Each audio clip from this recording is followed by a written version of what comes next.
This is Kate Baconsale. You're listening to Baconsale.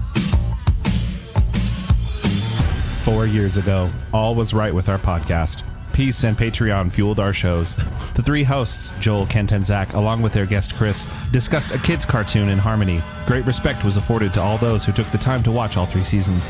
The Last Airbender movie was the only element who did not sit well. It was the only thing that could drive away viewers. Without this on our minds, there was balance in the world. And then, like 2 weeks ago, that balance just disappeared. Welcome to Baconsale. I'm Joel. I'm Kent. And I'm Zack. We'd like to thank you for listening to our last episode, our food court creation episode. Yes. Where we created our perfect food courts and presented them to you, the listener. I thought it was a blast, It but was. also people, wanted the things. I actually went and got pretzels after the episode. You did? I did. And then Debbie Foster said, thanks to this episode, I had to go get hot dog on a stick on the way home from work at one of the standalone places. She always gets the cheese on a stick and thinks the lemonade is wonderful. The hand stomped or on it? not. Yeah. Todd Callan said, don't go to the generic Chinese food restaurant at the mall in Flagstaff, Arizona, Okay, very Deal. specific. because they use spaghetti noodles for their lo mein. How dare that? I just got so I offended kind of want to go now. when I saw that. It's not spaghetti noodles. And there were multiple comments supporting Me. Joel. Yes! Joel, I Hold think, is on. the winner here. Are you serious? For sure. Multiple people. Hey, Sam, comment on social media next time. Too late. The voting is closed. Dang it. However, It hasn't. You can still comment. Backyard Gnome Queen, love that name, I says, I don't eat at the food court in my nearest mall, but if it were Kent's, I might actually consider it great picking Kenny Okay. 3DD. There we go. I feel validated. But mostly there was more support for Joel. So I'm going to say Joel won. Thank you. Thank you. But that's not what we're talking about today. What are we talking What are we talking about today, Zach? We are talking about The Last Airbender. Why? Why? It is that time again. Every Joel, the 2 seasons. legacy of The Last Airbender has gone from 2005 till a recent Netflix show. This is a long time. It's 20 years of a cool show being around in our headspace. Are we talking about the Netflix show? Listener? No. Because we already did an episode about the cartoon. We did. That was episode 256, Avatar, The Last Podcaster. He just knows. Off the top of my head. Just crazy. It's amazing. No, but I blame you, listener. I mean, Because truthfully. we every couple years we decide to open the gates and say, hey, pick something people generally don't like and we'll defend it. We really should do that more often. No, here's the thing. People gave us such a good list. Yeah. I think we could use this list in 6 months again. When we're There's out of- some- well, yeah. There's some real bad stuff there. When we're out of an idea, Oh, so in 2 weeks. okay, yeah. So we'll do another one in 2 weeks. Joel, they clearly recommended this. Yeah, so there was a number of options we were given, and we were trying to figure out what would be relevant now versus wouldn't be relevant down the road. Something we may have hated on previously. And we've talked about it a lot, and people know, because we have talked about this before, that The Last Airbender by M. Night Shyamalan came out in 2010. Not Avatar, because that's a 3D That's, movie. that's Blue People. Yeah, because Yeah. the TV show was called Avatar: The Last Airbender. Blue People's Avatar. This is The Last Airbender. So we chose this. I think we may have drawn straws, and this was the short one. And we're going to now take our time to defend The Last Airbender from 2010. It is our job to find what is good about this film. I look at it like we're a lawyer. We're a defense lawyer. Yeah. And look, they may be guilty, Yeah. but we can't go into the case with that frame of mind, So right? can you defend something when it's murdering you as you're trying to defend it? Come Like, on. just stabbing you in the Joel, gut. That's a step too far, Joel. we defended Michael Bay. Yes, we did. Twilight Saga. Yeah, oh boy. And what was the last Kingdom one? of the Crystal Skull. Crystal If I Skull. had to guess that off the top of my head, that'd be episode 155 for Michael Wow. Bay. I wasn't there. Episode 259 for Twilight. Why was and episode 363 for Kingdom And of the no Crystal joke, after we did the Crystal Skull one, I liked it more. Skull. The Truly. episode? The episode, the research, yeah. I don't agree with you, but I did come around on Twilight. Yep. So Now we are going to be going through here, and we're going to be speaking positively about finding the good, Yeah. finding the good in this We're a movie, in positive The Last show. Airbender, and we're going to hold each other accountable. Okay. Because if any of us strays into negative territory, You're talking to yourself, right? I'm looking in a mirror as I'm saying. Yeah, this. exactly. Thank you for putting that mirror up, by the way.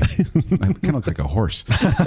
But whenever one of us strays into maybe negative territory or derogatory comment or just general dogpiling on this movie, Yeah, sure. we're going to have to call each flying other bison out. piling. Yes, we're going to have to call each other out, and we've done it before. Twilight was Sparkle, Sparkle. Michael Bay was Kaboom. Yeah. It was what was it? Oh, yeah, it was whip noises on King of the Skull. It's kind of like a whip because after speaking to each other about what we wanted to say, the phrase, the safe word as we call it, is yip yip. Yip, yip. Which is, Oh, guys, I'm flying. Yip, yip. it's the noise that they say to make the flying bison fly. It is What's also his name? Appa. Yeah, so cute. Appa, by the way, is not only the name of my van currently, my Yes. minivan, but also my kids, when they get carried up to bed, they'll jump on my back and say yip yip, and then I just kind of go and like float them up to their room. Seems insensitive. Yeah, you should see me float. So if any of us start straying into that negativity, we will call each other out, and we're going to try and keep Okay. things positive as we talk And about listen, The Last Airbender. I like being positive on these shows. I usually am an ardent defender of them. But what if there's a time when we just need a safe space? What if we just need to go ballistic? Well, we're not doing ballistic X versus Sever yet, Kent. Oh, my word. Wow. Remember that future. movie? Deep Yeah. cut. Yeah, but one of the worst movies ever made, reportedly. Indeed. But yes, we have some built-in rant breaks, so we are going to speak as positively as we can about this pile of... Zach, that's on you. Will you just Appa tell fodder. us? You just read the room, and if you sense the tension is too high, When it is necessary for that to happen, we will do that. I will keep you limited. You can't Yes. go on forever. Yeah. But yes. when it seems like I'm naturally going to have fire come out of my hands, just tell us when. All right, you can't manipulate yourself. Okay, we're starting now. Positive, positive. Keep it positive. Well, before we get into the case, right? We Yes. do need to go over like the itinerary here. We need to talk about the background of the movie, maybe why it was made, a little bit of film details before Yes. we get into the plot, and maybe what we liked about it. Yes, because, well, I mean, just real briefly, the animated series of Avatar: The Last Airbender came out in 2000, was aired from 2005 to 2008. And it was a rating success, acclaim from critics, popular with audiences. Everyone really loved its art direction, its voice acting, its soundtrack, its humor, its themes. And its art all direction. Again, listen to episode 256. Yes. It's good. It's Asian inspired. So people say like, oh, it's an anime. It's an American anime. Yes. It's, Right. it's like an anime homage. Yeah. But honestly, one of my favorite all-time shows, like in my top 10. I know Absolutely this love because it. you tried to convince me to watch it for about 3 years. I did. And then I did. Yes. So a couple years after that series ended, M. Night Shyamalan, his daughter wanted to be Katara, which is one of the characters, for Halloween. And it says, intrigued, Shyamalan researched and watched the series with his family. Quote, watching Avatar has become a family event in my house. So we're looking forward to how the story develops in season 3. So it wasn't even over yet at the time. And he said, once I saw the amazing world that Mike and Brian, the creators, created, I knew it would make a great feature film. So just to clarify, Your Honor, he actually watched the show? Yeah. Yep, Zach. Oh, no, Yeah, I'm yep, just yep. clarifying. No, Not only Did he actually watch it? That wasn't a question. That was a statement. Not only did he watch this show, There was enough inflection. he tried to put it all in a 90-minute movie. We'll Just get one there. season. Just one Yep. season. No, I'm being positive here. He watched the complete show and stayed a little too true. Just one season. This was a planned trilogy. So hold on. He approached the creators Yeah. and he said, "Hey, can I create the movie based on the first season of this show?" Book 1. And keep in mind, this was after he'd done Lady in the Water and The Happening. This is on the downslope of M. Night Shyamalan. Yeah. Do we want to talk about his film history at this time? We have an episode for that. We do. We do, but it's a roller coaster. We do. If you're a fan of Shyamalan, it's a roller coaster, and you go 4 great, 4 horrible. I mean- 2 good, 2 bad, 2 kind of okay, 1 bad. You know. You can So listen to episode- he's Ridley Scott with a twist. Yeah. You can listen to episode 24. Episode 24. 24? The M. But Night yeah, Shyamalan. like you said, this was in the dark ages of Shyamalan, right? Yeah. So yeah, he'd come off the high of The Sixth Sense, his kind of breakout movie, and this is when he was on the downslope Okay. there. So I like Lady in the Water better than most. yeah, you Really? do. I don't like it, but I like it better If than you most. like it, you like it more than most. I am shocked. Okay, so it's 2010. Joel, have you seen the Avatar: The Last Airbender yet? By this point, Yeah. yes. Okay, so I had not watched the animated series, and I had 2 coworkers who were pestering me to watch it, and I'm like, I don't like anime. They're like, it's not anime. So I finally gave it a shot. Loved it right out of the gate. Absolutely loved it. Burned through all 3 seasons. I was like, that was wonderful. Let's give the movie a shot. So I'd seen the you'd entire seen series everything. before I watched the movie. What about you? I hadn't seen anything. When you watched the movie, you had Yeah, I hadn't seen anything. So you watched it blind. I mean, remember, I didn't watch the show till like 2015. That's right. Yeah, and so I heard they were going to adapt soon after it ended this TV show, and I was like, oh, Shyamalan, he's kind of been in a slump, but guess what? he can't go wrong with a blockbuster movie. He's making a big movie from a kid's cartoon. Like, it's going to be simple. It's going to be really fun. But honestly, I had apathy for the movie. Because I was like, could be good, could be bad. But Shyamalan has kind of let me down lately. Okay. So those were my expectations. Zach, you hadn't seen the show at this point, right? No, I had not seen any of Avatar: The Last Airbender prior to our episode 4 years ago where we talked about it. And since then, I have watched a little bit. I had gotten my my stepkids into it. They love it. They've watched through the whole thing, I think, twice now. Okay. Big fans. And I've watched a handful of episodes here and there when I've been around. I definitely have a lot more familiarity with it. And I've watched, I think, a majority of season 1 at least. And then I had not seen this movie until 6 hours ago. Wow. So you heard us bash on it a lot then. Oh, I've heard everyone and you heard bash the on internet it for bash on it years. forever. Yeah. I am very intrigued to hear your fresh feelings, by the way. We'll get into that. I do want to point out that even though M. Night Shyamalan did speak with the creators, who are, by the way, I mentioned it before, Michael DiMartino and Brian Konietzko. Yep. And weird. You had a problem pronouncing their names. Weird. You had a problem saying that sentence. Yeah, I sure did. But yeah, we'll call them Mike and Brian. So Mike and Brian, he approached them and asked them if he could do it. Hey, Mike and Brian. Mike and Brian. But then they said that the project was given the go-ahead without their approval. And when they tried to provide input, it got pushed by the wayside. I'm just reading facts here. Just Okay. facts. Because they added even further, quote, A, we didn't want it to be done at all. Before anyone was attached, we didn't want it. And then B, if it was going to be done, we wanted to do it, but they weren't going to let us. C, when they attached Night, they just call him Night. Okay. We thought, well, this is what we've been dealt. We'll just offer help when it's asked of us, and if it's not, we'll stay out of the way. In the beginning, it was more positive, and we offered help, but then we had a big falling out, which is a troublesome. It's the studio situation.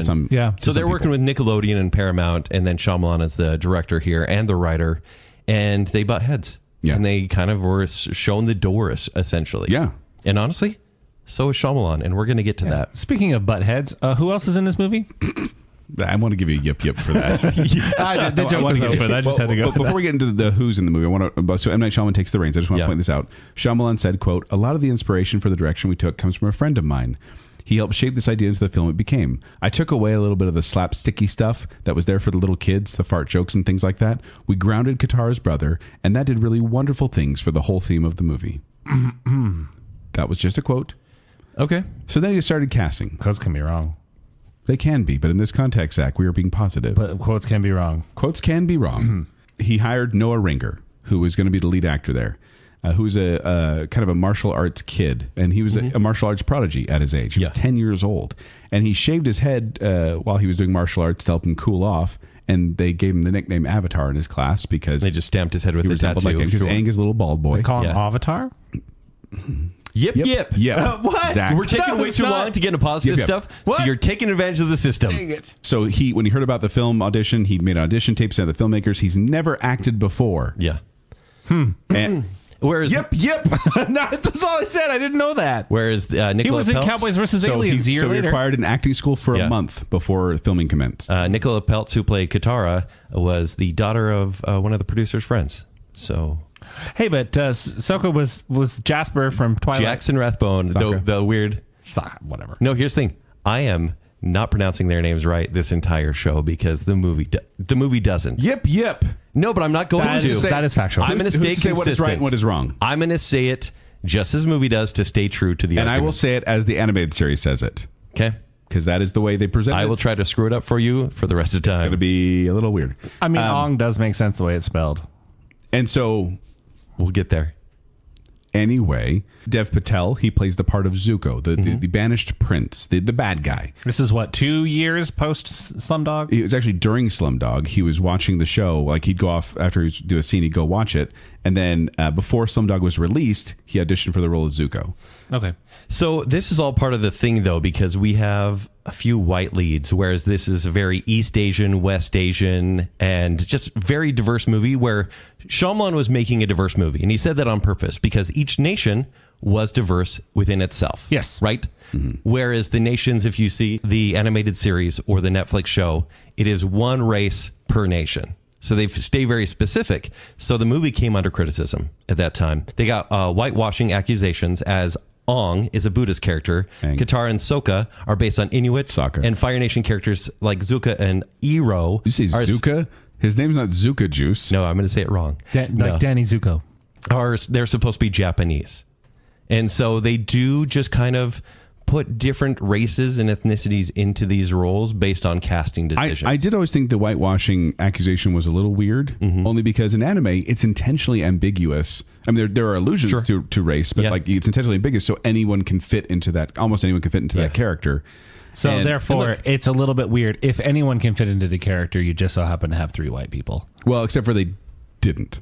I honestly think Shyamalan was ahead of his time by making each nation diverse. Shyamalan actually said, anime is based on ambiguous facial features. It's meant to be interpretive. It's meant to be inclusive of all races, and you can see yourself in all these characters. This is a multicultural movie, and I'm going to make it even more multicultural in my approach to its casting. The irony that protesters would label this with anything but the greatest pride, that the movie poster has Noah and Dev on it, and my name on it, I don't know what else to do.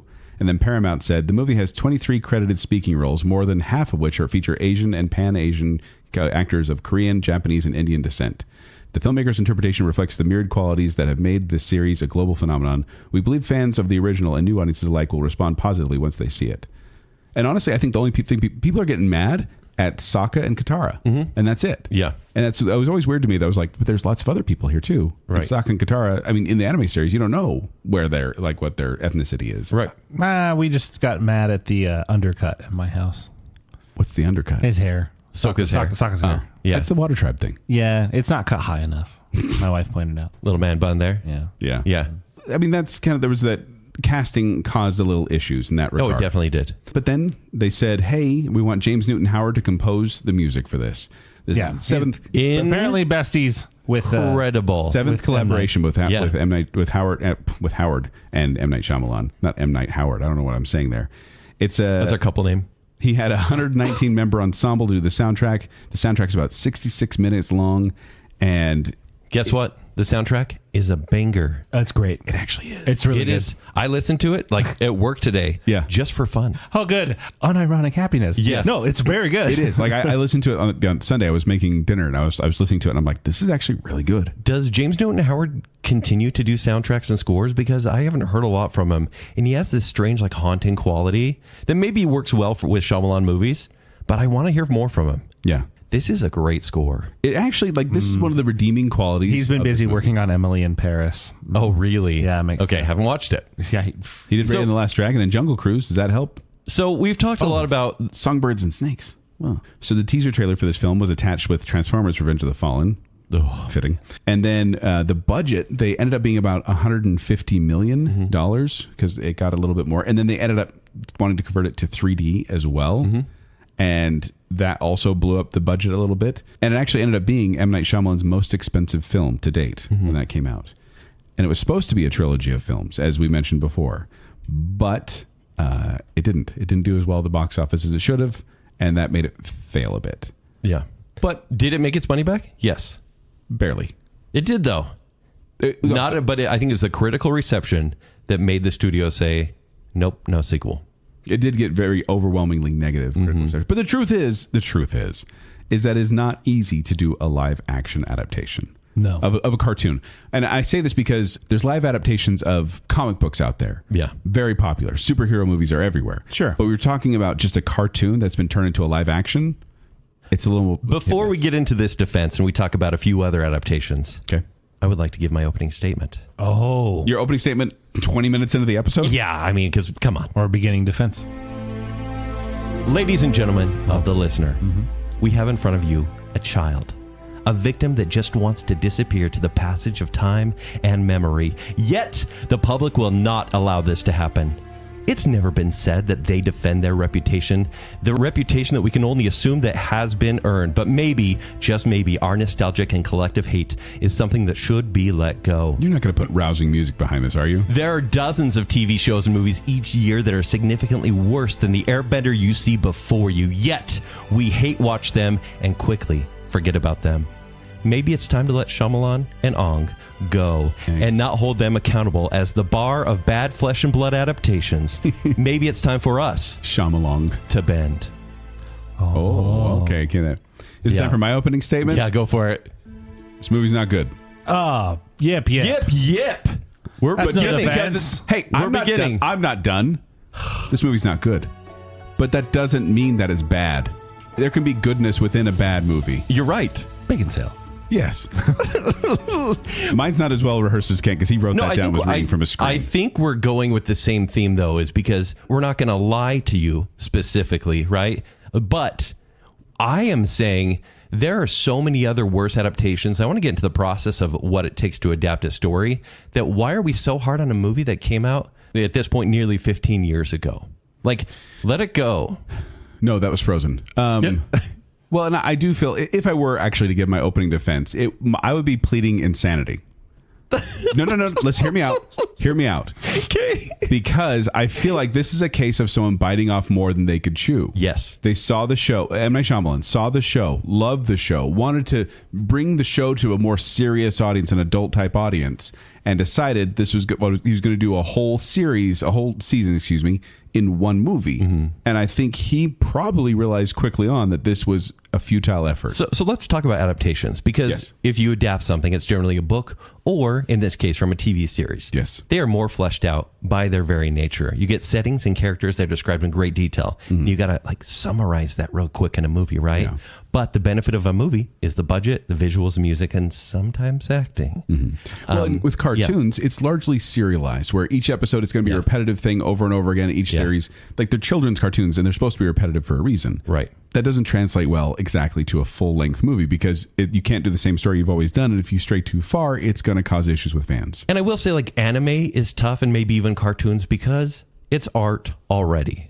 Like a lot of people are like, hey, but maybe more people will see it if it's live action. There, we're going to be more comfortable with it. But no, that medium is already very special. If I were to throw out some good examples, and I say good in quotes, can I give bad ones after? Oh, I'll gladly give bad ones too. But if I were to point out some good examples of cartoons, I'm not talking about comic strips or comic books that have become movies and there was a cartoon in between. Mm-hmm. I'm talking about ones that were kind of cartoons before and then became live action movies after. Here's just a couple that I would consider good. Like Teenage Mutant Ninja Turtles, 1990. Yes, there was a comic book before, but the movie's primarily based off the cartoon series. Mm-hmm. I felt. Is it good? Okay. George of the Jungle. I enjoy that one. Josie and the Pussycats. Also, probably just me.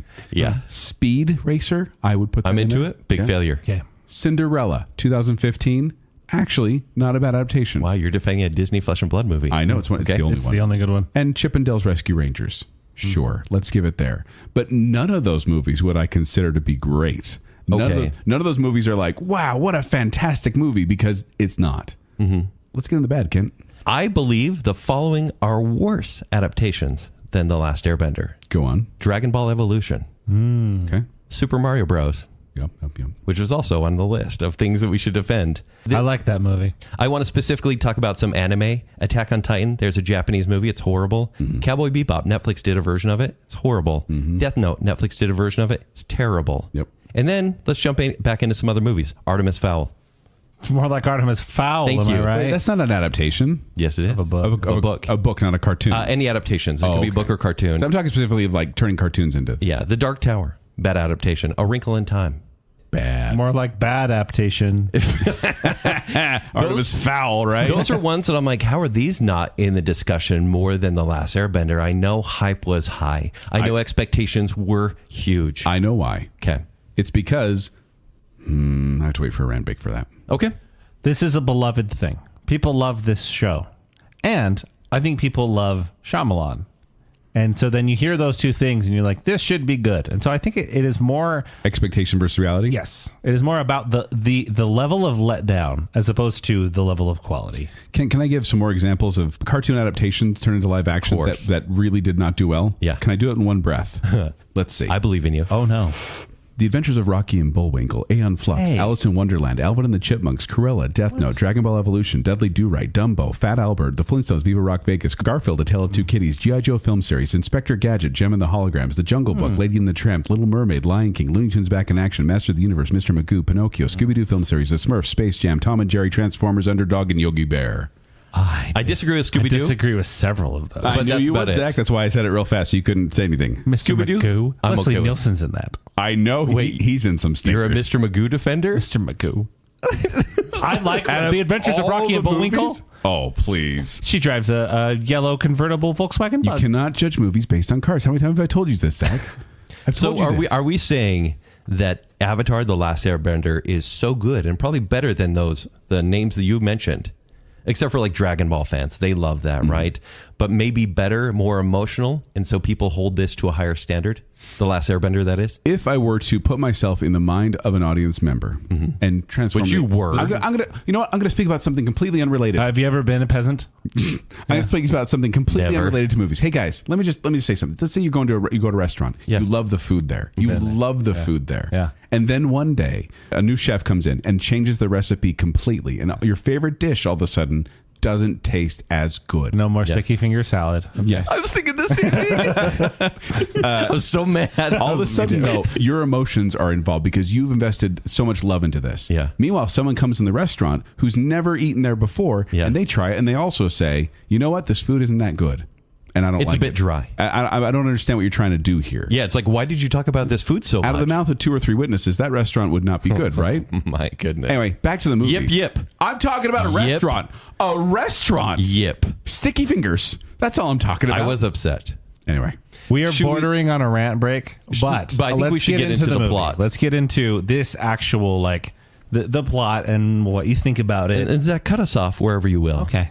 So we begin the movie, and you do have the description of giving the exposition for the show. While we're Okay. at the beginning, can we just say the intro is pretty sick because they do a live action, Adaptation They do. Adaptation. And they the matching intro. silhouettes. and like the silhouettes, and Showing they the do thing. a very good job. They don't match the voiceover. No. Super encouraging sign. I think everyone who watches Avatar: The Last Airbender knows by heart the beginning of Yeah. the show when it starts Everything out. changed in the Yeah. Fire Nation attack. And then- Exactly. and then we pan to Greenland. Oh, you're just going like shot by shot? No, not really, but I kind of want to set the scene. So you see your first characters, which are I like to say Katara, Greenland because they were in Greenland for like 2 weeks and they went to Philadelphia. Katara and Sokka. They're Soccer. brother and sister, and they belong to the Southern Water Tribe. Now, Katara, for everyone that doesn't know, is a junior waterbender. She has a little bit of skill. There's not many people in her tribe Back it up, that back have it that up, back skill. it up. Go for it. Just so you know, the way it works in this world is that there are regular folk like you and I, and then there are benders. Yes. And these benders can manipulate air, water, earth, or fire depending on their bending ability. So like a water bender would someone who can manipulate water and like pull it up, move it over, throw it at someone, whip someone with it, whip it good. You know, and then- throw water at someone and they don't actually get wet at all. right? It immediately froze. It's very cold. Yip yip to all of us. No, I'm defending it. It immediately froze. Yeah, okay. Okay. I mean, you It was did so see a cold. little like frost Yeah, on his he eyebrow. was crispy. Yeah, Okay. You Well, also we'll never get to saw if it fell on his head. We'll get to that. that's true. So that's why I wanted to bring it back because this is what benders do. And then Okay. there's the Avatar who is able to bend all 4 elements: Yes. earth, air, water, fire, and he's the in one. every generation there is a slayer. yes. And But he comes forward. He kind of keeps the peace between the nations. Yeah. That's where when you say waterbender. Okay, go back. yeah, to your so story. basically they are hunting, they find an ice sphere and they crack it open and there is a 12-year-old boy and a giant beast inside this ice sphere. And almost immediately they take him back to their village. It's Aang and Appa. Ong and Appa. Aang and Oppa. Yeah, Ong and Oppa Gangnam style. When this sphere breaks, the Fire Nation sees it because there's a sky beam. Yes. And Prince Zuko, played by Dev Patel, and his uncle Iroh, Iroh. and they are outcast from their kingdom, and he has been tasked. Even though the Avatar has been gone for 100 years, he's been tasked Nails on to a find chalkboard, man. the Avatar. And so he goes, To clarify, if you don't know, in the movie, they don't say Avatar. They say Avatar. except for the grandma at first says Avatar, then the There's rest. one time where she says Avatar that I caught. Okay. Every other time they say Avatar. Also in the Okay, show, hear me it's out. Aang, I know and then he's Ong. I know we're having fun with this, and people may get confused, but a big criticism of this movie, one of the biggest. Are you getting to this now, or you want to a rant break? No, I'm gonna. No, he's this is he's defense. stating a criticism and defending. Is there's Aang is the main character. Yes. There's Sokka is the brother in this Yes. story. Who else? Iroh is Uncle Iroh. Iroh. Yeah, he's from the Fire Nation, yeah. There's several characters that just have names that the showrunners created for the show. Mm-hmm. Okay, and then M. Night Shyamalan said, "Yeah, that sounds good, but maybe that doesn't sound right to my ears because truly, if they were spoken in Asian descent, pronunciated that way, it would be Ong, because it would be." Sokka's a little bit weird. Right. Iroh kind of makes sense. But I get it. Avatar makes no sense, but also I get it, Kent. I understand now why you say GIF. I get it. because it's actually Because the creator said, No, but this guess is how what? this is how I want to pronounce It's- it. And no, someone else said, no, I like it this other way but better. technically correct, right? If you went to China and you were like Ang, they'd be like, it's Ong, right? It just makes Show me sense. where China is on that map, Kent. Show me where On the map where China hurt you. But no, I mean, he made it a point to go with his own pronunciations for well-known characters, which was a choice. The chef and it was changed the brave. recipe. Sure. But he's also trying to stay true to the culture, even though the characters may be white. So he came into the Taco Bell and was Yes. like, hey, we're actually going to serve real street tacos. And people got mad. And he's like, pollo. Pollo quesadilla. Immediately, the Fire I Nation. don't like the pronunciation of pollo. I'm going to pronounce it polo for the rest of the No, show. but it's pollo because he would go true to form. Before it was Yes. called Polo. Polo. And he comes in, he's like, it's pollo. Because it's He's like, Taco Bell, you're very wrong. accurate. I'm saying Shut maybe up, the both of original you. series is Taco Bell. Sorry. Wow. I didn't mean it, and I'm sorry. I regret it as soon as I Hey, said no, hold it. on. Wait. We love Taco Bell. Yeah. So it's fine. But it's not like quality or authentic. Neither is Avatar. This is a fake anime. Am I wrong? Are you kidding No. me that Avatar Last Airbender is not quality? No, dude, hold you're on. onto Hold on. something. Kidding me It's- right now? no, Joel, It's just not real. It's a fake anime. You're totally onto something. Yeah. I love Shut up, both of you. I love It's- Taco Bell. it's delicious. It's not real Mexican And food. Avatar Last Airbender is delicious. Do not This is- demean the name of Avatar Last Airbender in my presence. I could eat a quesadilla right now from Taco Bell, and I would be so happy. I could watch an episode of Avatar. I don't and I'd like be where this happy. is going. Okay, so real quick. So the Fire Nation with Prince Zuko, he attacks this village and says, bring me your elderly, because he thinks the Avatar is going to be among them. Because the Avatar has been just gone for 100 years. And he's about to attack the village, and then Ong comes out and says, Aang. it's me. You can just take me. It's fine. And so he is captured. Zach, I feel like we really need a rant break. I know. Because, I just finished this setup. Rant Okay, against so you anyways, guys. he's on the ship, and they test him. They give him a minor test, and they say, yep, you are the Avatar. You are the Because he's a Avatar. minor. So they give him a minor test. And they're going to That take him test wasn't in the prisoner movie, and by the take him way. back to Fire Lord Ozai, which you don't need to know because it's really not important to this story specifically. And then he flies away to escape with his kite, which, by the way, the kite, super cool in live action. The kite? Yeah. You call it the kite? Yeah, I call it the kite. Okay. Yeah, what do you call it? Better than that. Then say it. Is it not cool, though? Is the effect not cool? No, it looks fine. I think it looks cool. And so he flies away It's his with Airbender staff. Same, but he flies away with Appa and the gang. And so that kind of leads us to the movie has started. While the pacing may have some issues, it's a quick movie. Some issues? We'll get there. But doesn't it get right into the story? You're like, I'm in. It does get right into the story, Yeah. much like we're going to get right into our rant break. I will Thank be limiting goodness. you, but go.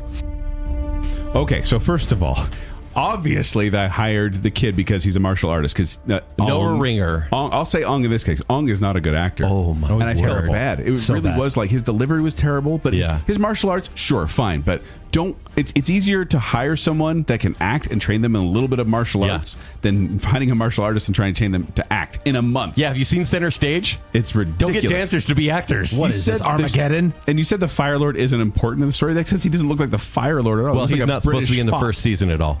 Well, it just drove me nuts when they Yeah. both looked like that's Fire Lord Ozai. Doesn't look Yeah. anything like him. That drove me nuts. So how do you feel about Sokka? He looks Let's like talk about Sokka. he looks like he's about to belch. He's 25 constantly. in this movie. His eyes are bulging out of his head. And 'cause he listen, just seems like he's uncomfortable. Sokka, pretty juvenile for the show. We all agree with this. But in the movie, there is no levity to this character. There's a couple pratfalls, but that's about it. It's like, we need some joy in this movie because Ong is not happy Aang. throughout the movie. He's Ong Aang, at this Aang, point. yeah. He is not happy. There's no levity here, whereas the series starts out with, hey, there's a little bit of joy here before we get into the And depth. that's it. Like when Aang first wakes up in the Avatar Last Airbender series, he's like, and then he wakes up and goes, "Want to go penguin sledding?" And you're Yeah. like, "Wait, what the heck?" Right. And there's just a fun thing there. He wakes up here and he's like, and then they just take him back to the camp, and they're like, "Oh, I Yeah, guess." and also Katara, is she reading the script as we're going? I think it was M. Night Shyamalan said he would not have done this film without her. Like she was essential. And now I I get think it it's because it's he's producer's daughter. Yeah, that makes exactly. complete sense to me now.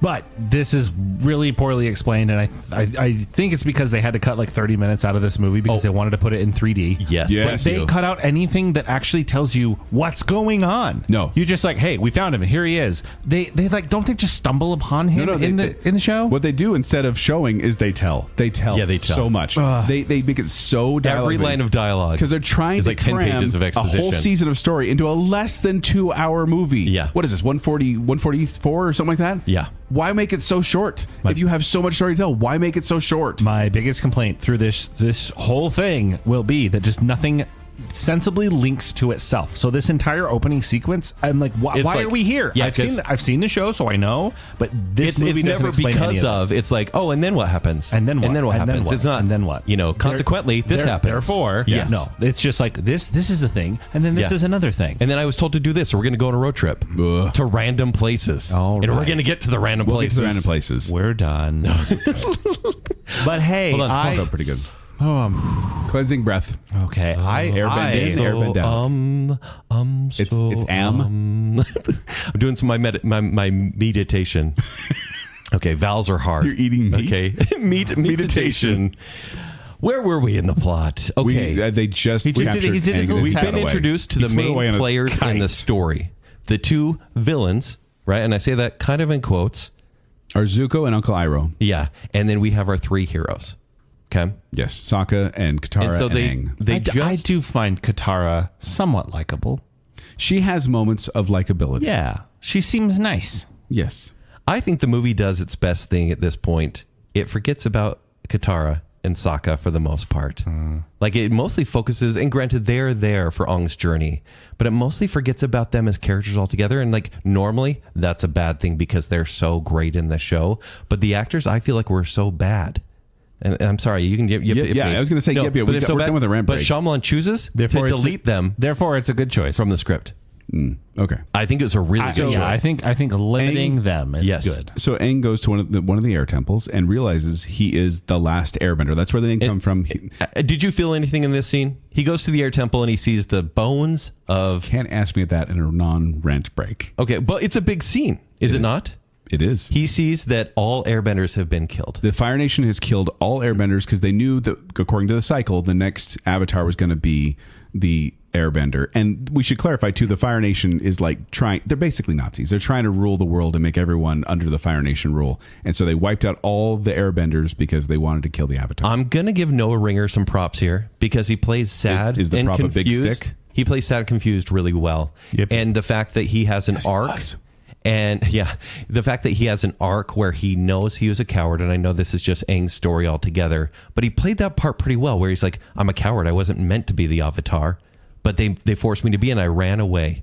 And I think he did that well to where at the end of the movie, when he realizes what's changed, I think it's a decent arc. Okay, sorry, going all the way back, he just realizes that all of his teachers were killed 100 years ago. Yeah. And so then he's trying to figure out what to do. And so he enters what they call the Avatar state in the show, or the Ahvahtar Stahte in the show. Ahvahtar Stahte. Yes, he enters the Ahvahtar Stahte. And so that's where he kind of, in the cartoon, his tattoos glow. He has an arrow on his head and it glows, and his eyes glow. And How'd you feel about the arrow on his head? They do it kind of realistically. They do it kind of this intricate tattoos. I think it's cool. which Yeah. honestly felt like, okay, that's a little more realistic than to like blue paint on his head. Yeah, Like it feels the more blue paint realistic. is like iconic. Yes. but it wouldn't work in live action. Because in the cartoon, he has just a blue arrow on his head. Here, it's like intricate, dark tattoos. And I was down with that. I'm sure you were. But he goes in the Avatar state, which is when he connects to his previous lives. Because, like we said, the Avatar reincarnates over and over again. And he's able to go to the spirit world where he can talk to the spirits that are around him. Right. In this movie, it only features one, the dragon spirit. I think it's all that's necessary here. Okay. Don't you? I feel like this is such a journey. This is book one, water, right? And so it makes sense that he's talking to the blue dragon.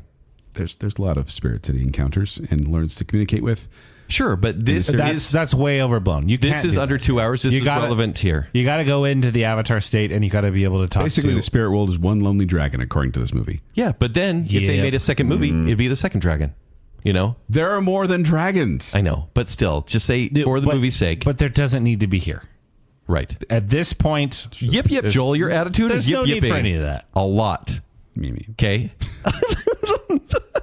So then they decide they're going to go across the world of this world here. Yeah. And they're going to go. Well, oh no! First they arrive in the Earth Kingdom, and they're going to. They're arrested and imprisoned there, and they're thrown into this prison where a bunch of Earthbenders have been put in a prison by the Firebenders. Yeah. A Fire Nation, I should say. And these Earthbenders, if I may, In the TV series, these earthbenders are taken out to a metal ship in the middle of the ocean so they can't use any of their bending. Yeah. In this movie, what they do is they put them in a prison surrounded by rocks and dirt and then say, don't bend. Now, I feel like if there's something... That was a fact, no, Zach. I feel like if there's something missing here, it is deleted scenes or maybe that 30 minutes of cut content. It was probably here. Because in the show, this is pretty interesting. To see this, at this point, subservient people fight back. Because what Aang does really quickly is he says, hey, you just need to fight back. You can do this. And then they do. And they drive the Fire Nation out from their land. We should also clarify that in the series, firebenders can just create fire by punching out and then flames come out of their hand. Do you want to talk about that right now? I'm talking about the facts. And the fact is, in the movie, the firebenders can only manipulate fire if it's around them. So they have like these pots of fire on them and they're able to Joel, don't be mad at me. lift it up and go there. It's the best thing Shyamalan did for the series. Oh, shut your face. Think about it, okay? I want you to think about it. Earth just exists. You can pull Earth up. Water. The only way the waterbenders can use water and bend water is if water's near. Okay? I can pull it Air. out. You can't just create water out of your hands unless you become a bloodbender or a sweatbender, right? But fire, you can't create fire out of nothing. You have to use and utilize fire. I have a fire in me right now, Kent, and you're going to get it right in the It totally face. makes sense. Well, your chi is fine enough. You can do it. But I agree. It's more like X-Men, Gosh, right? You too. It's Yeah. like, it's like Joel, can you make fire right now? Yes. Out of nothing. Yes. Can you make water out of with my something? eyes at you right now? It's like the homeboy on X-Men always walking around with his lighter. Yeah. It's actually really logical. You I gotta know it's have an- the thing around listen, to bend it. It's not creating. Are we going to have the water. Spider-Man argument of the natural web slingers right now? Because that's what we're doing. Listen, you don't have natural fire. Fire needs to be around. And this movie goes out of its way to explain why there's fire around. And honestly, good job. Yip, yip, Joel. Your eyes are saying yip, yip. Your attitude I said is nothing, yip, yipping. you dumb idiot. Yip, yip. Hey, There we go. I'm not bashing on the movie. I bashed on Kent. This defense here, there's some discontent. All right, where are we in the story? Other than, great job, Shyamalan. I do like that element. That's good. I hate it. Yip, yip. We're not even to rants yet. Hey, Dev Patel's in this movie. He's so good. And he was a rising star at this time. Look, Dev Patel, as a person, as an actor, is so good. Am I wrong? Also, was he not giving his all to this movie? Granted, maybe the script wasn't quite there and up to his normal potential, but Dev Patel really gives it his all. He said... Hold on. when he I know watched what it- you're going to say. Okay. Let's go for it. Go ahead. He just said that when he watched himself on screen in this movie, he did not recognize himself. And he learned on this movie that he doesn't like the big budget movies. And he said also that he learned that he should say no more often to directors' directions. What did we get from this then? What you're telling me, Dev Patel would later admit that this film was the reason why he doesn't do blockbusters.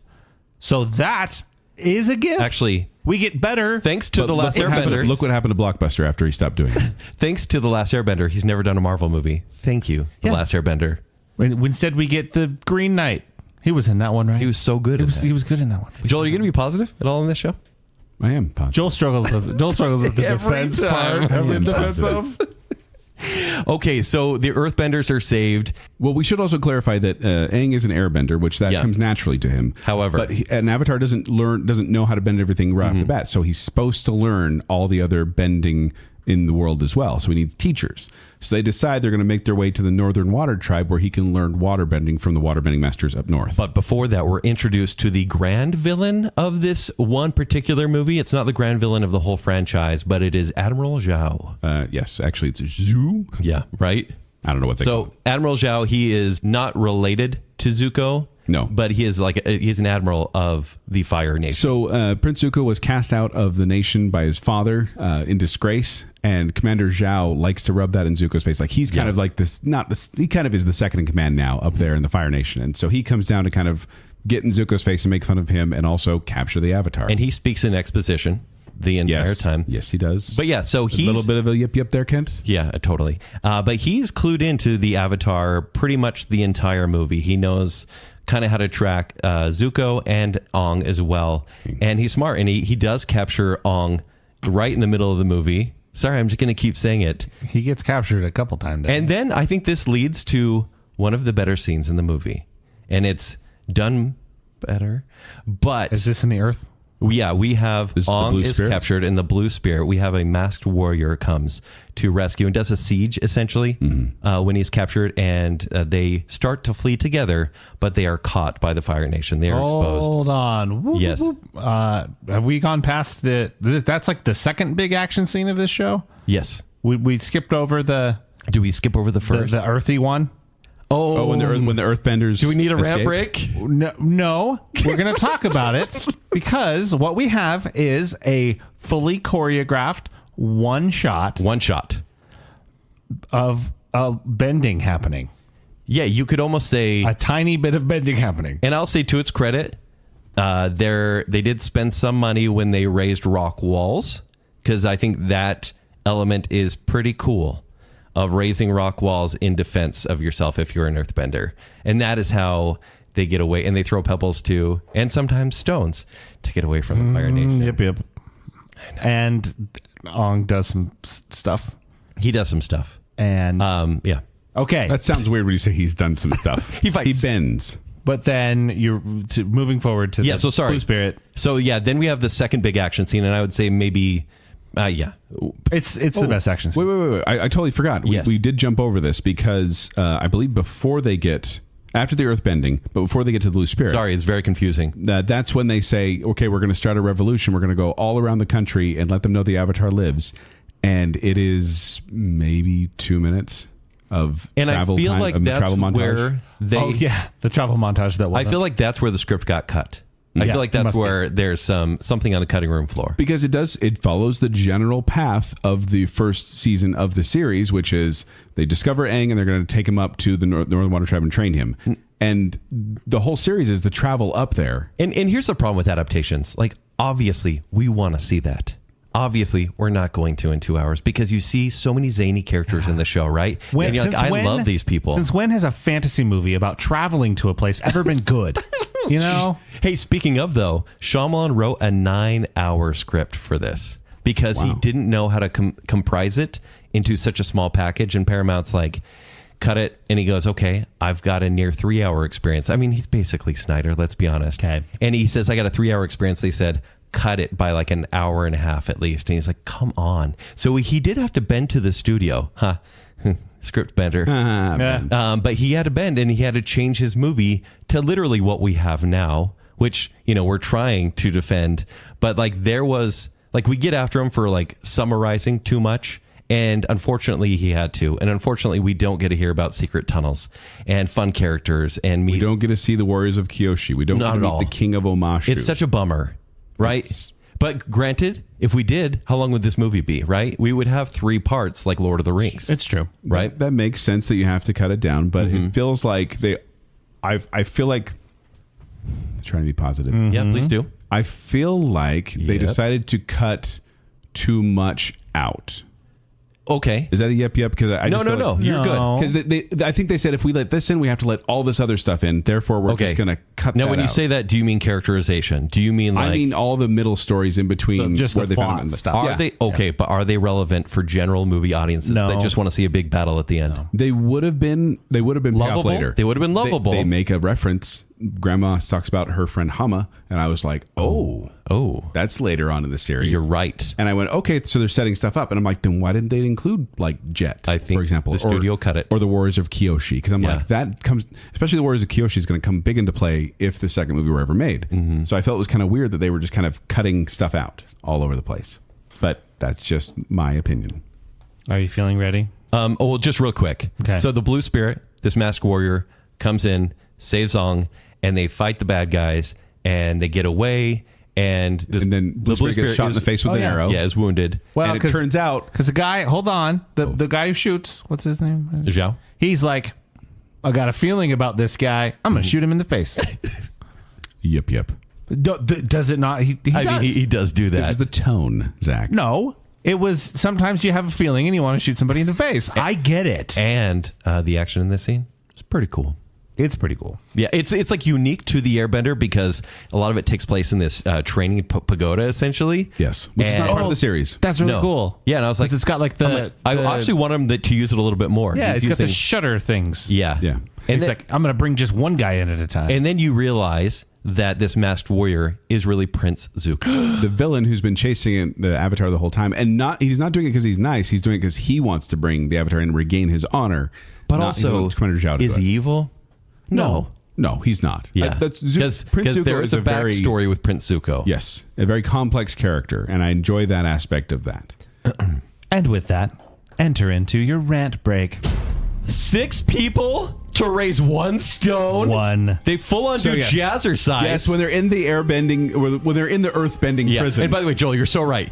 They're standing on Earth, and they're earthbenders. And they seriously do this whole I don't know how many 6 or 7 moves, and then push forward, and this rock goes woo, woo, woo, woo, woo. It's like to get the one shot to happen. They're like, "Oh, you guys can't earthbend." It is the worst. And by the way, if you have a person, put them anywhere else. Put them on the metal ship, right? Yeah. Or why would you put them in a place where they could literally pour rocks right on top of you? Pull one off the mountain, drop it on you. Yeah, it's like putting people in prison with slip and slides. It's like, you're good. And they travel around so quickly in this world that it doesn't feel big at all. In the series, they're flying for hours. Yeah. What are they flying on? Appa. The ugliest thing in the world. Appa does not look good. Disgusting. Appa is adorable. He's so cute. He's wonderful in the cartoon. Favorite This is the stuff of nightmares. This is like... Well, you can tell they don't show his face really to the end there. And it's terrible. Yeah. It's like AI. Yeah, it looks finishing bad. it for you. It's and Momo terrible. looks bad too. I was really disappointed because the fighting at this port was pretty cool, but then you see the CG on Ong's face, and you're like, who is that? Is that a grown man? I just want to throw this out there. Just a little nitpicky thing. Yeah. They gloss over Uncle Iroh's son's death in a random throwaway line, and I went, shame on you. Yeah. That is one of those touching moments in the series, and you glossed over it. Because would you say Uncle Iroh is like one of the best characters of the whole and they show? do not. He's not jovial. Okay. He doesn't drink tea. But is he likable? He's likable. He's somewhat likable, but he's not Iroh. No, he's not Uncle Iroh. Right. And I just feel like they didn't give any of the characters. They have so many characters crammed in there. There's no room for development because they're jumping around so quickly. And it drove me nuts too how Aang, he keeps saying how he ran away from the beginning, whereas in the show he holds that and kind of releases it at the end. Yeah. So he keeps talking about I ran away, and then at the end it's like, oh, they show him running away. And I'm like, we already told us that so many times. Why are we seeing it now again? Drove me nuts. I feel like the only reason for Zhao even being in the movie is to literally tell us the whole story of the cartoon and talk about the Fire Nation's plans, because that's all he does. That's all he does. And doesn't stop talking. The fact is that bending just looks weird in live action. You can't do a lot of the way they did the air bending. I was like, kind of weird. Yeah. And then the earth bending, we mentioned that 6 people moving one little rock. So You're lame. okay. You guys already talked about the fire bending, but that drove me nuts too. How it's they try to move it. I'm down with the fire bending, but it doesn't hurt. No one really gets impacted by any of the bending. No, there's no thing there. Right. And in the spirit world, I want to bring that back too, because it's basically if you take off your glasses, that's what the spirit world looks like. Yeah. Put some Vaseline in the lens, take off your glasses, boom, spirit world. I am bothered by this one take thing that I mentioned earlier, that fight. Right. It was the only time that I'm watching a fight going, I really wish there were more cuts here. If you would cut this like a Marvel movie, it actually would have been better, because that fight scene was so Slow. dull and lifeless, like the rest of this movie. But it was just so boring, and they couldn't convincingly do any of the effects because they were trying to do this artistic sweeping one take, which is not the first time it happens. I think not the last time it happens, rather. End scene. Okay, 3 minutes of ranting. I wasn't done, but okay. There's more time. Okay, we need to get positive for a second. Let me just take a quick break from all of this to give you someone else's opinion who is very positive. This comes from IMDb user Sonic Golden 82536. You found my review? Is real. Amazing movie and great story and wonderful adaptation, 10 out of 10. And they say, I absolutely love this movie. Great storyline and wonderful visual effects. 10 years since this movie came out. Really hoping for a second one to be made. A wonderful cast, each born for their parts. The characters well defined, and the great actors bring out the best in characters and make them stronger. Has a wonderful presentation with stunning effects. The Last Airbender has an original and well thought out plot. See, there you go. Okay, that was legible. This works best with the real people for me, so the cartoon version can never stand up to this M. Night Shyamalan movie. Sorry, this M. Shyamalan movie. Wait, who gave that review? That was Sonic Noah Golden Ringer 82536. If you rearrange those letters, it spells M. Night Shyamalan. Yeah. Listen, he admits it. We'll get there. Yeah. He knows. So then they get to the Northern Water Tribe, and that, if I may say, is where the movie slows down. They are racing through that first part. That first little bit, they are racing through. And they get to the Northern Water Tribe, and that's where the movie kind of goes, this is where we wanted to get. And this is where the story's going to happen. The purpose of this tribe, they live in a fortress, essentially. It is made of ice. Yeah, there's a huge ice wall. And so they're generally fine. And Ong and Katara want to learn waterbending. They want to master waterbending. So they really do take their time here. And I'm actually okay with this. I was actually okay with the sparring. I was okay with the practice. Once again, the movie was better without Katara in it. But like there was actually some moments, especially with the score, where I was like, cool. I would love to just see bending montages. Mm-hmm. So I was totally okay with it. That said, they still bring in characters that I wanted to see a little bit more depth. But I will say, Princess, how do you pronounce this? Yue. I'm going to be M. Night Shyamalan. Yue. That's how. Oh, Yue. Yeah. She's gorgeous, and she was very well cast in this movie. She has like a very distinct look that I think is perfect for a princess, but of the Northern Water Tribe. Yes, I feel like a lot of her dialogue must have been cut because for a while there, I'm like, are they going to give her any lines? So essentially, she welcomes them, and immediately she and Sokka fall in love. Well, the narration at this point, I'll just quote it here. Yeah, says, "My brother and the princess became friends right away." Yeah. They don't show it. They just told it. But that's so whereas the show has more time to develop this, they say we need to kind of rush this because she is important to the story. And Sokka generally should be, but she's important to the story. And so is the training of these benders. Right. And so basically, as they're there, Zhao is saying, oh, by the way, Zhao, who General Zhao blew up Zuko because he knew Zuko was the blue spirit. He blew up the ship of Zuko and basically thinking he's dead. Yes, tried to kill him. Tried to kill Prince Zuko. Mm-hmm. Fire Nation fighting against Fire Nation. So they get there, and Aang is learning waterbending, and it's not going well for him for a bit. He's got some block that he can't quite get it right. Yeah. And then eventually he learns, oh, it's because I ran away, and I'm ashamed of that. And once I get over that, I'll be able to bend. So he's able to bend water. And then the Fire Nation attacks. Yes, with their armada of ships. Yes, at the Northern Water Tribe. And there's a battle sequence that involves them drilling through the ice and coming up out of the ice in these makeshift wetsuits. Yes. And then they take the fire that is burning all around the Northern Water Tribe and start manipulating it and throwing it at them. And there's a battle between Katara and... Oh, is that here they do? Katara and so Zuko, who is alive, by the way, does sneak in and follows Ong and the gang. And there's no Ong of the Gong. Ong of the Gong. And there's a minor battle there.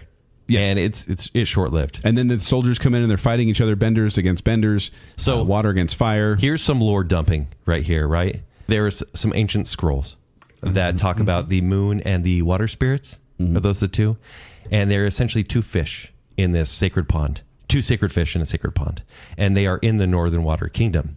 And Zhao knows about these fish, and he says, if we destroy one of these or both of these, they will be weak. The sun will go red, and the kingdom will lose their ability to bend water. Yes.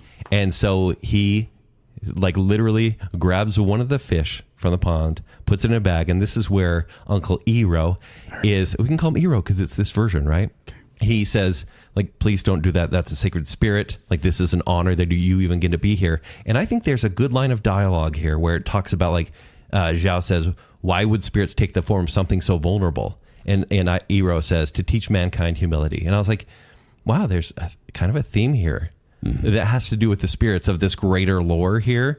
And what does Zhao do? He stabs the fish, and the fish dies. Yes. And then the moon turns blood red in this one, I think it is. I think so. Or in the show, it's like black and white. So the Fire Nation starts kicking butt. But then Princess Yue reveals, and she'd revealed this a little bit before in dialogue exposition, where she says that she was born special, and the moon spirit gave her this power, and that's why her hair is white. Yes. And then she says, I think I'm here to serve a purpose. And so she sacrifices herself to resurrect the moon spirit.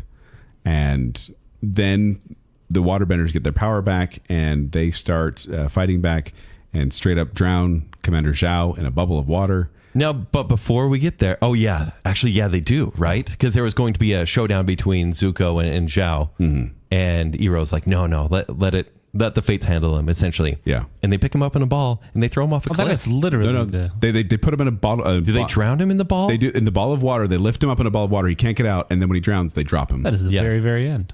That's near the end. We're getting there. No, that's like the... Meanwhile, Ong he's captured by Zuko. They have a little scuffle, but he has this moment of clarity. And I think, honestly, this scene is freaking awesome. I think you love this movie. He has a flashback of him running away, of him realizing his destiny and running away, and kind of what he needs to do, who he needs to defend. And the blue dragon spirit keeps telling him, which is different than the show. And I'm not sure, depending on your love of peace, maybe that's a good thing. If you're the Avatar, you're meant to be the Avatar for all. You're not meant to destroy one nation or another. You're meant to be peaceful. And so what this movie does is says he's going to solve the day with peace. Which, in the TV series, the character Aang really does not want to hurt or kill anything. But when he gets into the Avatar state, he loses a bit of himself. Yeah. And he kind of doesn't have control of his powers. He joins with a monster. Yeah, at the end of the show, in the series, in the TV series, in the TV series, he joins with the ocean spirit and he creates this kind of giant ocean monster. Yeah. And wipes out a lot of the Fire Nation ships. Sure and sends them running with their tail between their legs. Whereas in the movie, he kicks butt, and actually in pretty good choreography here, he kicks butt till he gets to the wall and he lifts up a giant tidal wave. Yes, Zack. Pretty good choreography of him kicking butt. Yes. Did it remind you of anything? What? Assuming we're talking about the same scene, did it remind you of anything that might have come out a couple years earlier from one of your favorite directors? What? There's a 300 scene in this movie. Yeah, you're right. That would be the scene. It's absolutely. Yeah, you're right. A With the camera panning to the camera side. Yeah. snaps in, snaps out. Is it not cool though? Slow motion. But you're right. It's cool. It's I use it as a plus. So there's this whole a 300 time, scene the in this score movie. swelling, and I really think the score, there's the movie and there's the score, right? The score is swelling. Those. He gets to the wall, and after he kicks some butt, and he sees the Armada ships, which just seem like, how are you going to beat those? And he lifts this giant wave, and it's huge. The score's awesome, and he basically pushes them and scares them off, right? So he shows his power, but doesn't. He's use using peace to stop the battle, which you first see it and you're like, crush them, just crush the ships. But also at the same time, you're like, I get it. I get why you did this. And this is where I'm saying, where be it, he doesn't really have a lot of emotions, but the arc for the character is good. Whether in the show or whether in the movie, he knows he was a coward and ran away. He was gone for 100 years. The world was worse off. And then all of a sudden he's like, oh, I'm this important to everyone and the survival of every nation. I like that. Especially because the score was so awesome. Mm-hmm. You guys have comments? You know who's great? The cast, according to Fernie Clark. Oh, no. Who said, a wonderful cast. Each seemed born for their parts. Yes, the last one said that too. The characters were well defined, and the great actors bring out the best in characters and make them stronger. The last review said that too. Has a wonderful presentation with stunning effects. The Last Airbender has an original and well thought out plot. This works best with real people for me, so the cartoon version can never stand up to this M. Night Shyamalan movie. That AI review's in there twice. 10 out of 10 stars. Hate when it's bot reviews. I hate it. 10 out of 10 stars. And then, so what do we say? Can we say that's the end of the movie? That's the end of the movie. Okay. They do have a little stinger at the end where they go to Prince Firelord Ozai, and he's like, all right, Azula, it's your turn. His daughter. Like, it's Who is, by the way, his brother. super evil. Yeah. Yeah. In the show. But in the movie, it's like, here's a big cliffhanger. And my kids actually went, it's going to end it there? Yeah. They said, I don't like that cliffhanger. And I'm like, well, it's not really cliffhanger. And you're never going to get another one. Never going to get the other one. Zach, help us out. Please. Rant break. Oh, thank goodness. Okay, go. Okay, so first of all, I just really, really hated how they throw those lines like, and then my brother and Princess Yue, they became very good friends. And then Sokka's like, we started a rebellion. And it's like, really? These things you're just saying because you don't have the time to show them. Take a little time and show actual development. Why would Princess Yue like Sokka at all based on what we saw in the movie? Well, because he has really pretty eyes, I guess. I don't know. Also, I want to jump back to the Blue Spirit real quick because it drove me nuts how they're fighting him, and then they let him get away, and then when he gets away, they're like, okay, shoot him in the face with an arrow. And I'm like, why didn't you do that when he was closer? Been a much easier shot if it were closer. And what did Katara say to Aang at the end? I always knew you'd return. This is important. Literally didn't know anything about him to begin with. Yeah. It's so I also love the Northern Water Tribe's melodic. The power of one. It was not. It made me laugh. Also, we never really see Katara trained to be a better waterbender. She just becomes a better waterbender. She sees a scroll, and she's like, they do it off screen. They specifically say that the scroll was helpful. Yeah, I guess. When he's by the moon spirit and the ocean spirit, and when Aang is down there, by the way, yeah, and he says, "Okay, I'm going to meditate." In the movie or in the TV series, he's in the Avatar state, which is kind of a locked state, and he's kind of in that. This is just meditating, and so it felt almost corny and cheesy when they're walking over to be like, "Hey, wake up!" and he's not. Yeah. Like, why wouldn't he? In that regard, they needed to make his arrow glow and his eyes glow. Drove me nuts. They really did their best to make the end of this movie 3D. Even though we're not watching in 3D now, you're like, oh, You dwelled a little bit too long on that effect. Yeah. That's 3D, and it's post-production 3D as well. It's not real 3D. But no water spirit monster. No, just a giant wave of water. No, it's a pacifist the wave, Fire Joel. Nation didn't even get wet. There was no splash on any of them. Yeah. The whole point of that end scene in the first movie is that he loses control. It's his anger getting control of him, and he ends up destroying some ships. And then later he feels guilty about it. What were they going to do in the second movie? Be like, oh, I felt guilty because I scared him. Why is everything so grim? He rides a flying water buffalo. That Occasionally, would be the best. we see it maybe twice in the entire movie. Granted, the movie is terrifying, of course, but just enjoy yourself once in a while. Ugly platypus. What'd you call me? But I just felt so disappointed by that scene. Guess who produces this movie? Kathleen Kennedy. Kathleen Kennedy Really? produces this movie. Oh, good. A lot of good movies too, but still, I guess. makes sense. But I really it was such a disappointment at the end. And then the setup for the second movie was so arrogant, being like, we're going to do this again. And Zach, It'd be you're awesome. right. It's a boring movie. It's just boring. Is it horrible? No, it's boring. It's worse than bad. It's boring. Well, and it's like just I a said, dull movie. Like I said, this is really bad for people who love the show and then get the recipe completely changed on them. That's not what we want. But I want to bring up one more thing that I have to read this quote here. Yeah, please do. Riff Tracks, the guys from Mr. Sensei, Riff Tracks. They put the film at number 5 on the top 10 worst movies of all time, saying, "We can state for the record that it is quite easy to detest this movie, even if you've never seen a frame of the TV show."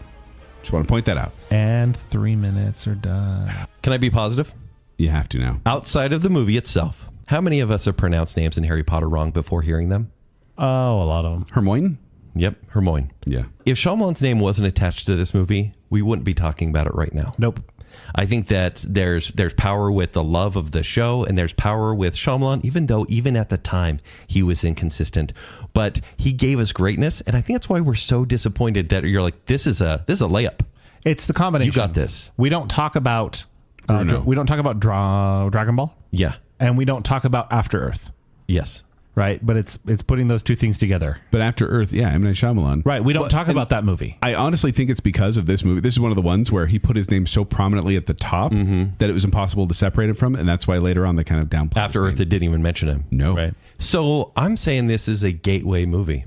Joel, I hadn't seen the show. Granted, did this movie kind of scare me away a little bit, but it might be the first thing people are watching when it comes to Avatar. Maybe not at this point because the show's readily accessible on streaming, whereas it wasn't before. And now there's a new Netflix show, which also is kind of marginal, to be quite honest. But they may watch this movie and say, didn't really give me what I wanted, or maybe it did have a cliffhanger that I want to see where it goes. I'm now going to watch the series. And is that a bad thing? No. Like, it has a good mission. It may not be effective at telling that story, but it could get you to a better place. So what you're saying is this could be considered a mediocre sampler platter Yes. for the entire series. This is an Applebee's sampler platter. And if one day you want to get those buffalo wings, you want to get those mozzarella Flying sticks just bison on their wings? own, yeah, go for it. Just don't get any fights at Applebee's. I have one more quote. I forgot to read it before. It was about the casting. I mentioned it, but I want to read it as it's written here, just in a factual way. In an interview with People magazine, M. Night Shyamalan claimed he did not want to make The Last Airbender without Nicola Peltz, who plays Katara. He said, quote, I said that only once before in my career, and that was when I met Haley Joel Osment in Sixth Sense auditions. Wow. That's how confident he was. should have done that. That's how confident he was. Yeah, and once again, I will say that this is a big budget studio behind this, and Shyamalan was not built for this, and he's commented on that several times, which I have a quote that I'll share in just a minute. But yeah, it wasn't meant for him. He may have wanted to do it based on his family watching the show. It just isn't his realm, and you can see that he hasn't really gone back to it since. So after it came out on its opening day, it made $16 million, ranking 5th overall, and placed just behind Twilight Eclipse. That beat it out. And then it grossed $319 million worldwide, which is double its budget, so it made a profit. And it was the 20th highest grossing film of 2010 and the 4th highest grossing film produced by Nickelodeon Movies, just behind SpongeBob, Teenage Mutant Ninja Turtles, and The Adventures of Tintin. Speaking of 2010, I'm going to give you movies that were worse than The Last Airbender that came out in 2010. Valentine's Day, Cop Out, Hot Tub Time Machine, Sex and the City 2, Jonah Hex, Grown Ups, Fred the Movie, Cats and Dogs Revenge of Kitty Galore, Dinner for Schmucks, The Tourist, Little Fockers, and Gulliver's Travels. All worse. Gulliver's Travels. Yep, all worse than The Last Airbender. It was a bad year. But why aren't we talking about those movies? Because we didn't see them. Oh, that's a good point. We didn't see them. We didn't care to see them. This one we cared to see, and I think that's why it was touted up as a big tentpole M. Night Shyamalan adaptation. So it currently has a 5% approval on Rotten Tomatoes and 5 Razzies at 30% audience on Rotten Tomatoes, which is important. But it really did that's because, like we said, box office, it did fine. It did okay. Yeah, it did fine. But it was really the critical and audience reception that just stopped it from progressing anywhere beyond where it went. And when he heard about the negative reviews, M. Night Shyamalan compared it to asking a painter to change to a different style and said, quote, "I bring as much integrity to the table as humanly possible. It must be a language thing. In terms of a particular accent, storytelling accent, I can only see it this certain way, and I don't know how to think in another language. I think these are exactly the visions that are in my head, so I don't know how to adjust it without me being me." So he did his best.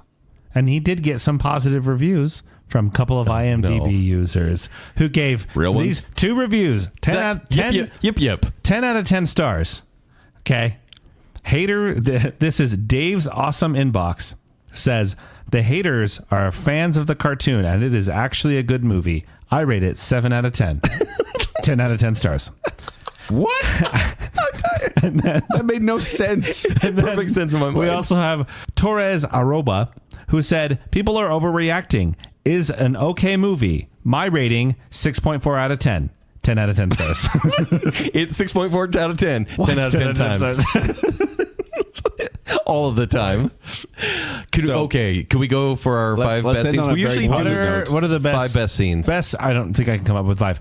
What are your best scenes? I don't know if these are in any particular order, honestly, but I feel like General Zhao getting drowned. That's my number 4. Was like, whoa, that's brutal. Yeah, like it showed the power of waterbending. It didn't happen in the show that way. In the show, he actually gets grabbed by the ocean spirit and pulled into the water. But I really was shocked by that and kind of went. And truth be told, I mentioned the bending looked weird. Fire and water actually looked the best of all of them. It did. I agree. Because water, it was like an abyss kind of a thing happening where the pillar of water is coming up and moving. And I was like, okay, that looks okay. There's a 360 shot. This is my number 5 of Ong and Katara, and they are doing a water dance. They're like essentially training, and it's really pretty. The score's great. And then it turns and you see ash dropping. And I'm like, that's a really good transition. Yeah. I wish the movie was more like this. So I thought that was pretty cool. Kent, you want to give your... Yeah, those are my 5 and 4, essentially, because, I also love Wen Zhao. Then I'll give one of mine as well. I thought the Zuko Katara battle, Fire Against Water, I thought was interesting because it was when they finally started using the bending against each other. It was fun to see. It was a little short, but so I chose the Zuko and Aang fighting in the Southern Ice Kingdom. Okay. In the Northern Ice Kingdom, excuse me. Yes. Good effects, good choreography. One positive thing I will say about this is they are not quick cutting the fight scenes. No. It's not like, we don't know how to fight, so we're just going to quick cut and make it look like they know how to fight. They choreograph these fight scenes, and they're long takes. And I watched it going, there's a lot of effort going into And this. in the movie's defense, like some of it's a little plasticky, a little rubbery, I should say. It's because the studio gave, I think, so much of the budget to ILM for post-production. Yeah. That they're like, hey, we don't really, like you said, they filmed in Philadelphia a whole bunch of the time in sound stages. Yeah. And yes, there's a lot of cool B-roll, like Lord of the Rings. No, it's not Philadelphia. That's actually what it looks like. The Northern Ice Kingdom. That's in Philadelphia. I want to go visit. Yeah. Born and raised? It's right outside of Philly. Okay. But you could tell that Shyamalan maybe didn't have the budget to film it because the studio promised that we'll make it look better in post. And he had to trust them. I guess. And guess what? They still ran out. And 3 months before the movie came out, they said, we're going to convert it to 3D. So we're going to spend even more here. $5 to $10 million, I think. Just silly. Yeah. Zach, have you agreed with any of the scenes so far? Yeah, I'll take them. Sure. Okay. Those are good. I also like anytime Ong uses the kite. I think the Ahvahtar stuff. I love the kite. Yeah, me too. It's pretty sick. Like, I love it in the cartoon. I love it in the movie. He only uses it once. Twice. Twice? Yeah. When he's getting away from the ship, when else? Yeah, and then the end. Later. Oh. Later. Right. And then, Joel, I feel like you and I may have the same ones just because it's action scenes. I think the Blue Spirit escape is pretty cool. The Blue Spirit sneaking in there, I loved the way he moved. I don't know if that was actually Dev Patel or not, but I kind of went, ooh, that's... In fact, my kid went, that's creepy. And I'm like, yeah. Yeah, it was kind of scary for like a couple seconds. You know what's going on, and it's like, oh, he's there to help. Then the fight was unique. Like, I thought that was very cool. Mm-hmm. And then my number 1 is Ong finally fighting back with waterbending powers and embracing the powers after the flashback. The score's cool. The wave is cool, even though it kind of goes against the show. The 300 scene? Yeah. And I think that was the best scene in the movie. I would agree with that. I also want to give an honorable mention, and Zach, you mentioned this before, but the opening credits of the movie, paying homage to the show, was fun to see it in live action. Very faithful. Yeah. And so that one I'd add into. But yes, the final fight with Aang when it's going around and the camera movement and everything, I was like, and the score, it's well done. It just makes me respect 300 more. Yeah. Right? Yeah, a little bit. It's actually pronounced 300. 300. We'll get into, I think, maybe one more just final, get all your thoughts out there, rant break. But I will say that part of my unique viewing experience with this, having watched it just a few hours ago, Yes, it's fresh in your not mind. liking any of, or not knowing the show as well and not really being a huge fan, but, appreciating it. I made sure to watch it with my 9-year-old stepson. Oh. And I specifically asked him. Has he seen any of the He's series? watched it through like twice. Yeah. Okay, so Okay. he likes Very it. He familiar. is a fan. And I asked him to write a pros and cons list. And I'll tell you what he I came love up this. with. Okay. Pro, I like the real people. Oh. Con, Appa. Oh, yeah. He just didn't like Appa. Yeah. Yeah. And that's all. Because I asked him to write stuff down as he was watching. And he actually got distracted by the movie and didn't do the assignment. Because he actually enjoyed it. I asked him after, I said, how did you feel about it? He's like, it was cool. I liked it. I had fun watching it. Is this The Phantom Menace? Is this for children? Probably. Well, which would Not be diehard ironic. fans, because diehard Star Wars fans love The Phantom Which Menace, would be right? ironic if it were, because M. Night Shyamalan said specifically, I removed all the kiddie stuff to make it appeal to adults. Oh, yeah, because So- But Ong I- is not happy I the think entire what time. helps my stepson is that he has seen the story. Yes. He does get the He can fill in context. those And gaps. So you talked earlier about the scene where they're doing the water bending and then it shifts to the whatever, the dusty, snowy, whatever that is. He actually said out loud, like he noticed that and thought that it was really cool. Like he actually enjoyed seeing all of this stuff that he knows in a different way. And I actually think that he'll enjoy the Netflix series even more. If Avatar: The Last Airbender from 2005 to 2008 is Taco Bell, then this movie is Betos. This movie has pollo burritos, right? It doesn't have chicken burritos. It's open till 2. It might make you sick. But guess what? It's still food, and people are used to it. It's just kind of boring food. No one really craves Betos, right? But they crave Taco Bell, right? I don't like that. That's not my closing statement, by the way. I actually have a closing statement. You do? Yeah. You wanna I'll go save it till, unless you want to rant one more time. I'm actually done ranting. I think I've got my vitriol out. You are good. Yes, I have my closing statements, which are not ranty, but factual. Can we hear your closing statements then? My closing statements. I was not impressed when I watched this back in the day. In fact, here's my review of Avatar: Last Airbender yes. from back in 2011 when I wrote it. The Last Airbender is kind of a mess. M. Night Shyamalan drained all the humor and fun from the original story and left a movie that is boring for children and tedious for adults. Not even the cool visual effects can make up for the awful dialogue and terrible acting. Skip the movie, watch the series. 1 star. Wow. Which I feel was harsh. Yeah, it was harsh. You specifically mentioned the effects. I meant to throw out earlier that I actually thought the effects overall were really good because the bar has been set really low by Marvel in the last 10 years. Isn't that crazy? Yeah. So Yeah. actually it holds up. And a And lot more so- money spent on these. I will say this, in defense of Okay. The Last Airbender, is that and this has nothing to do with Kent's argument because I don't listen to him, but as I was watching this movie and making my notes, my little snide comments, and as I was watching, I was like, that wasn't bad right there. I really like this music. That wasn't bad right there. And I began to soften a little bit for it. And I started looking at other movies I've given 1 star to, Oh, and I went, wow, did your heart this grow 3 doesn't times? this doesn't really belong among those masses. Okay. Okay, there we go. Because I don't feel like it's you were absolutely right with a lot of those movies you read off. Other movies that came out in 2010 and other adaptations Gross. that are worse. There are some terrible movies out there, and a lot of I've chosen not to watch, and that's why they don't get any rating because they're not worth my time. Right. This one I gave my time to, and I really do think the reason that I am so mad at this movie is because it took something I loved and ruined it. Not ruined it for like ever. I could still go back and watch the original series, but just kind of went, that's not at all what I wanted. My expectations were high, and you chopped them out underneath me. See, and I think that's why I'm less harsh on it because I had no love for the series before. And so when I watch a movie, I'm like, yeah, Shyamalan makes bad movies sometimes. And this is a bad movie. Yeah. And honestly, The Happening is, I hate worse than this movie. Except for M. Night Shyamalan.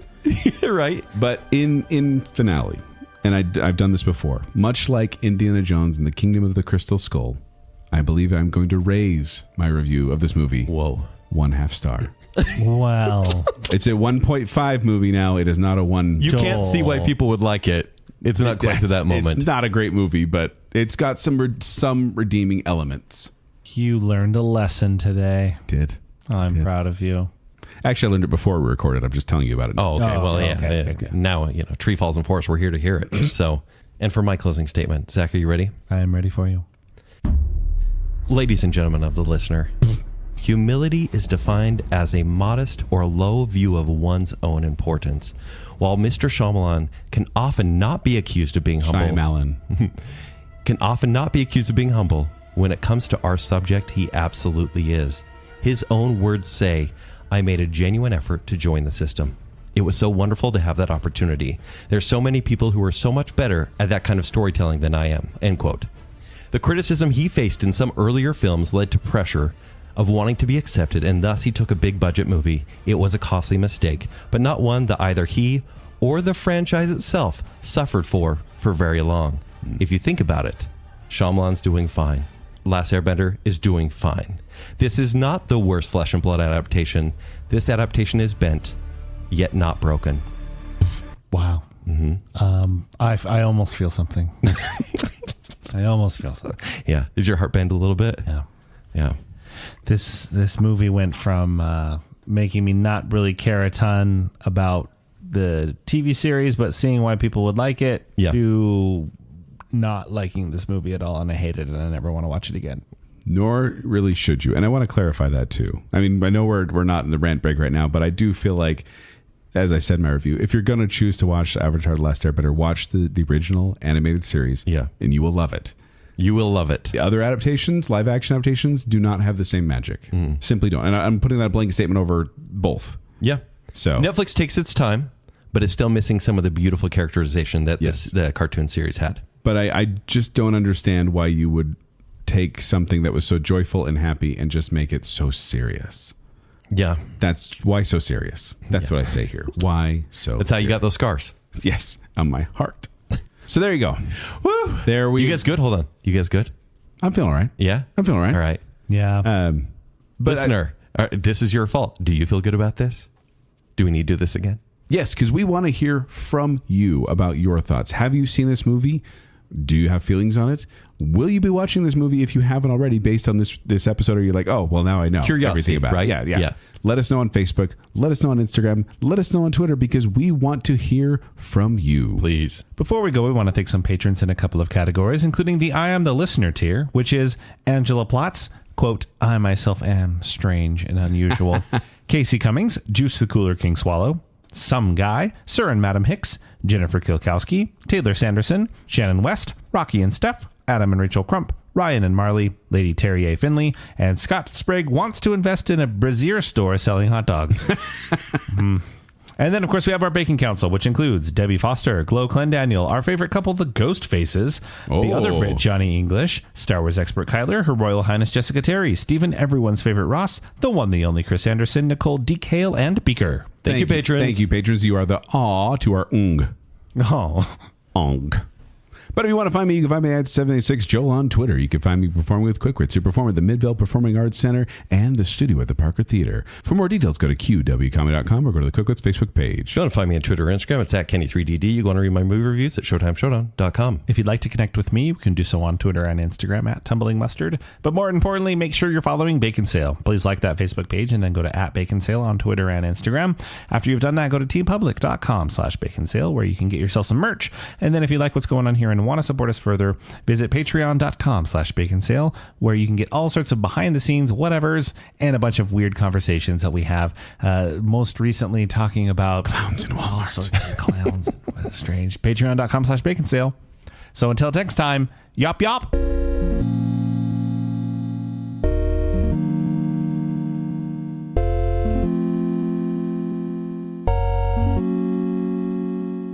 Good heavens. This is why I'd run it through, not for your benefit, for my benefit. I blame you, listener. You defend something when it's murdering you as you're trying to defend it. Oh, guys, I'm flying. It seems insensitive. Yeah, you should see me float. But Amy Adams movie's coming out. He's Ridley Scott with a twist. Oh, good. Unironic happiness. More like bad adaptation. You're a Mr. Magoo defender? You cannot judge movies based on cars. How many times have I told you this, Zach? Out of the mouth of 2 or 3 witnesses, that restaurant would not be good, right? I'm talking about a restaurant. A restaurant. Yep. Sticky fingers. I understand now why you say GIF. Show me on the map where China hurt you. I'm saying Shut maybe up, the both of original you. series is Taco Bell. Have you seen Center Stage? It's ridiculous. Don't get dancers to be actors. Meditation. You have to use and utilize fire. I have a fire in me right now, Kent. Your attitude I said is nothing, yip-yipping. you dumb idiot. No, it was sometimes you have a feeling and you want to shoot somebody in the face. I get it. Because he has really pretty eyes, I guess. Oh, I felt guilty because I scared him. I rate it 7 out of 10. 10 out of 10 stars. 6.4 out of 10. 10 out of 10 stars. You learned a lesson today. Ugly platypus. What'd you call me?